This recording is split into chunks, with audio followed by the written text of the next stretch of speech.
ପୂର୍ବତନ ସାଂସଦ ରବୀନ୍ଦ୍ର କୁମାର ଜେନା ବିଜେଡି ଛାଡ଼ି ବିଜେପିରେ ମିଶିଲା ପରେ ବସ୍ତା ଓ ବାଲିଆପାଳରେ କିଛି ବିଜେପି କର୍ମୀ ଖୁସି ଅନୁଭବ କରୁଛନ୍ତି।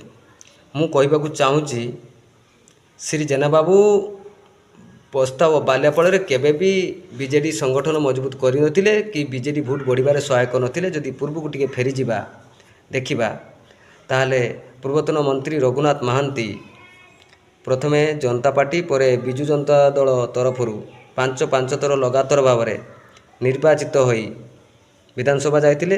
ତାଙ୍କର ପାରିବାରିକ ସମସ୍ୟା ପାଇଁ ସେ ଟିକଟ ପରେ ପାଇନଥିଲେ। ବଦଳରେ ଟିକଟ ମିଳିଥିଲା ନିତ୍ୟାନନ୍ଦ ସାହୁଙ୍କୁ। ସେ ମଧ୍ୟ ଦୁଇଥର ଲଗାତାର ଭାବରେ ନିର୍ବାଚିତ ହୋଇ ବିଧାନସଭାକୁ ଯାଇଥିଲେ। ତାଙ୍କର ବାର୍ଦ୍ଧକ୍ୟ କାରଣରୁ 2024 ସାଧାରଣ ନିର୍ବାଚନରେ ସେ ମଧ୍ୟ ଟିକଟ ପାଇନଥିଲେ। ସୁଭାଷିନୀ ଜେନାକୁ ଟିକଟ ମିଳିଥିଲା, ସେ ମଧ୍ୟ ନିର୍ବାଚିତ ହୋଇ ବିଧାନସଭାକୁ ଆଜି ଯାଇଛନ୍ତି।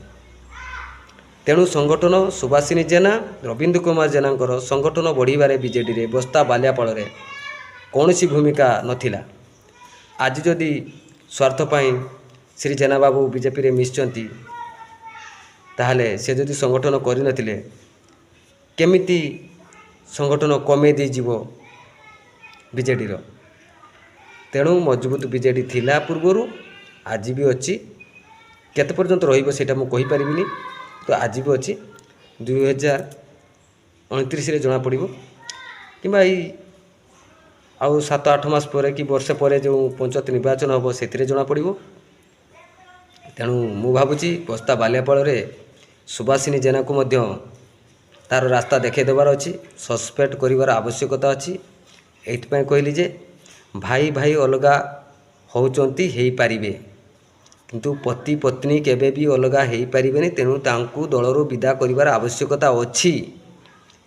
ସୁଭାଷିନୀ ଜେନାକୁ ଦଳରୁ ବିଦା କରିବାର ଆବଶ୍ୟକତା ଅଛି। ନହେଲେ ବସ୍ତା ବାଲିଆପାଳରେ ସାଧାରଣ ବି କ୍ଷତି ସହିବାକୁ ପଡ଼ିପାରେ କ୍ଷତି ବସ୍ତା ବାଲିଆପାଳରେ। ଏଇଥିପାଇଁ କହିଲି ସରକାର ଚାଲିଛି ବିଜେପିରେ ଯେତେବେଳେ କିଛି କ୍ଷତି ହେବ ନାହିଁ ବିଜେଡ଼ିର। ଆଉ ଯଦି ବସ୍ତା ନିର୍ବାଚନ ମଣ୍ଡଳୀରୁ ସୁଭାଷିନୀ ଜେନାକୁ ଦଳରୁ ବିଦା କରାଯାଏ,